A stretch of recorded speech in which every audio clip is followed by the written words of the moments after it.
Dans 2 jours maintenant, un voyage d'importance pour le président de la République, l'Algérie. C'est la 2e fois qu'un président français se rend de l'autre côté de la Méditerranée. Valéry Giscard d'Estaing l'avait fait il y a 6 ans. Depuis, les relations entre les deux pays se sont doucement échauffées et puis surtout la mémoire a effacé certaines blessures. Pourtant, nous savons bien que certains d'entre vous réagiront en entendant le témoignage qui va suivre. C'est celui du commandant Azzedine, l'un des chefs de la lutte armée au FLN, l'un des combattants les plus redoutés de l'armée de libération nationale. Et c'est Daniel Lecomte qui a obtenu son témoignage sur les leçons du passé. Là, pour le film Gotokana, je voudrais bien que... Regardez cet homme, il y a 20 ans, pour l'armée française, c'était une sorte d'ennemi public numéro 1. Commandant Azzedine, c'est son nom, un nom prestigieux pour ceux qu'on appelait alors les Félagas. À sa gauche, le capitaine Nachette, son adjoint dans les maquis, qu'il ne quitte jamais, même aujourd'hui. Nous voulions parler de la France avec lui, lui voulait simplement se souvenir. Nous nous sommes donné rendez-vous ici, dans les gorges de Palestro, où tant de Français et d'Algériens sont morts au combat. On a vieilli. Avant, on grimpait plus facilement. Et voilà. Là, on a crapahuté pendant 7 ans et demi dans tout. Là, c'était zone interdite. Personne ne bougeait là. Hein, Nachet ?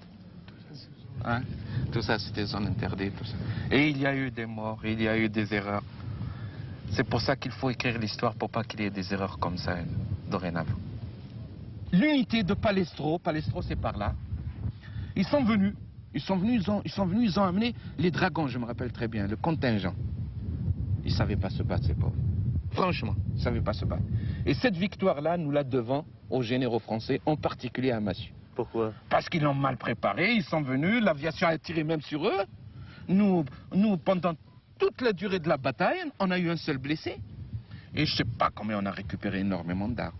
Moi, je ne veux pas avancer le chiffre de morts. Parce que je trouve qu'on ne peut pas compter les morts dans une bataille. Mais je sais qu'on a récupéré plus d'une centaine d'armes. Nous avons affronté ici les unités du Commando Noir à Saint-Pierre-Saint-Paul. Alors Saint-Pierre-Saint-Paul, c'est par là. Saint-Pierre-Saint-Paul. On appelait ça, maintenant comment on appelle? C'est un nom algérien. Oui. Saint-Pierre-Saint-Paul maintenant, comment on l'appelle? Enfin, c'était Saint-Pierre-Saint-Paul, maintenant c'est un nom algérien, j'ai oublié ça. Et il y avait une unité dirigée par Jean-Jacques Servan-Schreiber, dont il dépendait du général Paris de Bollardière. C'est un général intelligent celui-là. Il était contre la torture et il était dangereux pour nous. Alors que Massieu, au contraire, c'était le meilleur recruteur de l'ALN. En ville, c'était le meilleur recruteur des FIDA. Et ici, c'était la meilleure façon d'amener la population totalement à nous.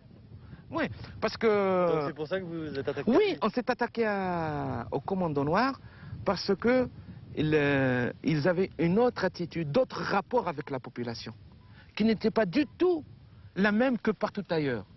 Ils se promenaient avec des bonbons, ils soignaient la population, ils ne violaient pas, ils ne volaient pas, ils ne torturaient pas. Et ils étaient très dangereux, de sorte que chaque fois qu'ils sortaient, la population ne se sauvait pas. Ce qui incarnait la France à cette époque pour vous, c'était avant tout l'armée. L'armée, bien sûr, l'armée est ce qu'elle représente. L'armée est venue défendre quelque chose. Elle est venue défendre la pérennité de l'Algérie française. Oui, ils sont venus pour protéger une population bien définie, les colons. Maintenant, quand tu as parlé de la France, je vois où tu veux en venir. La France, écoute, nous avons des amis qui se sont battus avec nous. Et il y a aussi la France colonialiste, la France de droite, la France qui n'a rien compris. Avant 1954, on a cherché le dialogue, il n'y a pas eu de dialogue. Il fallait prendre les armes, on a pris les armes. Aujourd'hui, il y a une France qui vient avec la main tendue. Eh bien, croyez-moi, nous applaudissons. Nous sommes pour le renforcement de la coopération, le renforcement pour le développement des deux pays, où on va bénéficier mutuellement. À partir du moment où il y a une main qui est tendue, je ne vois pas pourquoi on ne la saisirait pas. Le peuple algérien est dans cet état d'esprit, évidemment. Oui, le peuple algérien a tourné la page. Il ne l'a pas déchiré, mais il a tourné. Et il a tourné, maintenant la balle, elle est chez vous. Elle est de l'autre côté. Si la France cherche vraiment à une coopération dans le respect mutuel et dans le bénéfice de nos deux peuples, je ne vois pas pourquoi. D'ailleurs, tout le peuple algérien a salué l'avènement des socialistes en France. Voilà. On vous a demandé de choisir un endroit pour évoquer la France aujourd'hui en 1980. Vous avez choisi cet endroit-là. Pourquoi? Si je devais évoquer un endroit